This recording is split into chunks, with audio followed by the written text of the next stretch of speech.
Savez-vous pourquoi l'Italie joue-t-elle en bleu? Bienvenue dans Tu veux une médaille, les réponses aux questions de sport que vous ne vous posez pas encore.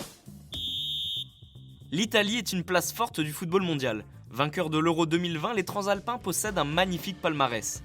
Ils ont notamment remporté la Coupe du Monde 2006 face à l'équipe de France, ce qui reste un très mauvais souvenir pour les Bleus. Comme notre sélection nationale, l'Italie joue en bleu. Seule petite différence, c'est que cette couleur ne figure pas du tout sur leur drapeau qui est vert, blanc et rouge. Pour comprendre pourquoi Marco Verratti et ses coéquipiers portent un maillot bleu, il faut se replonger en 1861. Ouvrez vos trousses et sortez un cahier d'histoire. Cette année-là, Victor Emmanuel II monte sur le trône et devient le premier roi de l'Italie unifiée.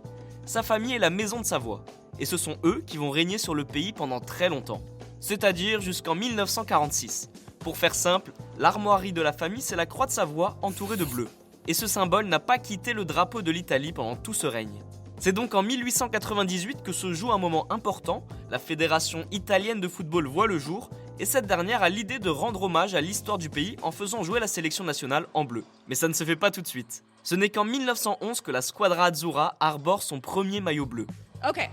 Depuis, l'Italie a remporté ses plus grands succès avec ce beau maillot sur les épaules de leurs joueurs.